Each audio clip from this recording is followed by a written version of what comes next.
Assalamualaikum warahmatullahi wabarakatuh. We are from BlossomCare Group. Our project title is Eliminate Feminine Hygiene Poverty by providing free Pantyliners to students at IIUM.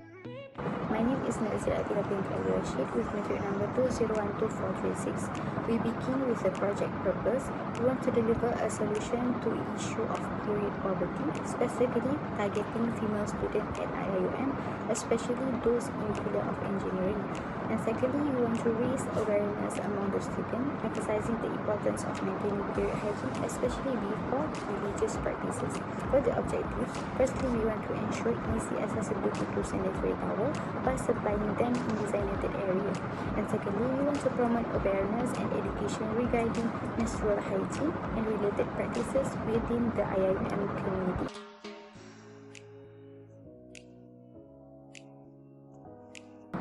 For the project timeline, BlossomCare project's timeline start with before execution, during execution, and after execution.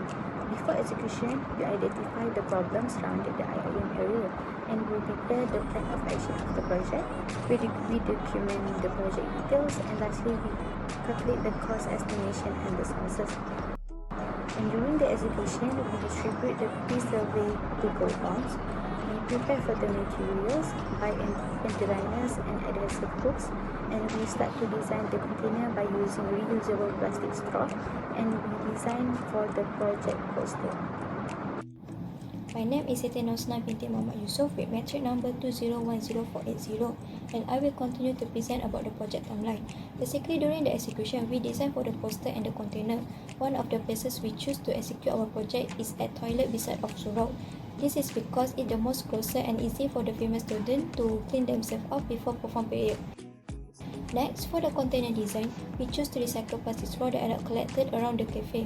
With this design, we achieved SDG number 1, 11, and 12. Lastly, activities done after execution are post-survey, portfolio presentation. Through the survey, we ask for the feedback and opinion from other students regarding our project. Next, I will explain about the changes and risks. Initially, we planned to buy the ready-made container, but the plan was later on be changed because our group wanted to design an economical container with recycled material. Lastly, activities done after execution are post-survey, portfolio presentation. Through the survey, we ask for the feedback and opinion from other students regarding our project. Explain about the changes and risks. Initially, we planned to buy the ready-made container, but the plan was later on be changed because our group wanted to design an economical container with recycled material. For the risks that we encounter are regarding the plastic straw supply and its cleaners. As we collected used plastic straw around the mahala, the number are very insufficient and very dirty. That's why we had to clean the material first before using and before build the container. Thank you.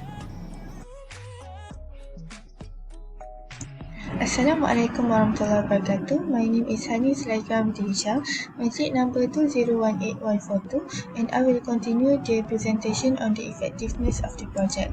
First and foremost, in terms of the governance, for the project management, we manage our project by having a timeline, and all of the team members follow the timeline accordingly.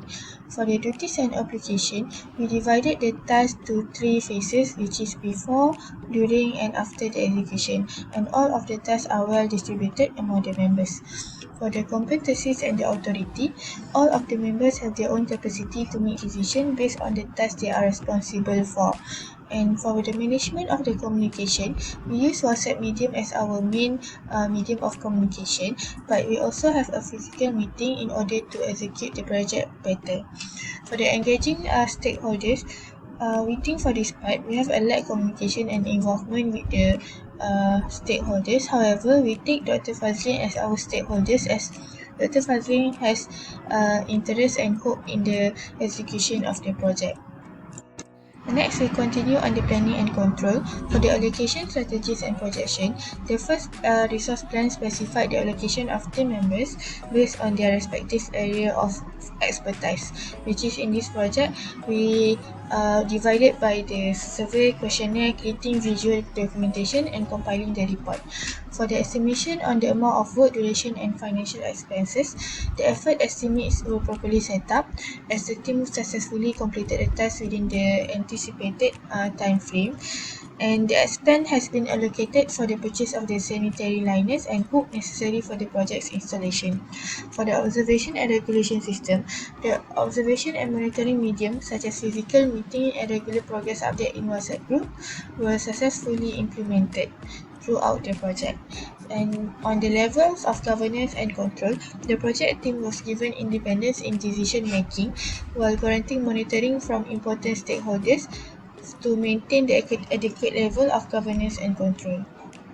Okay, next we continue to the stakeholder management, which divided into two: identification of stakeholder and stakeholder engagement and management. As in this project, we take Dr. Fazlin as our stakeholder because Dr. Fazlin have high expectation for the project's progress and aims. For the stakeholder engagement and management, this is achieved by regular briefings on the project during the class term, and within the class session, the project's issue is promptly addressed to in accordance with Dr. Fazil's expectation and hope. So, the engagement with her occurs in the classroom discussion. I think that's all from me. Thank you. Is representing ZULFAKAR with number 2016 and I will continue the presentation with the project's lesson. Basically, the approved practices can be obtained from our project. The first one is the significance of maintaining period hygiene properly, in which cultural awareness is maintained, matching with religious tradition practice and environment. Meanwhile, for the second good practice is to address the practical need for hygiene supplies, which the project serves as a model for future efforts, placing a strong emphasis on user feedback mechanisms, cultural sensitivity, practical distribution, and focused need assessment. Lastly, for the future improvements, there are four main improvements that can be applied for the future projects, which consists of putting targeted knowledge techniques into place. Financial transparency will be improved by a more thorough breakdown of costs, ensuring that the messaging is in line with the beliefs and practices of the target audience, and lastly, combining the QR code with other channels for feedback. So that's all from us, Group 4 BlossomCare. Thank you.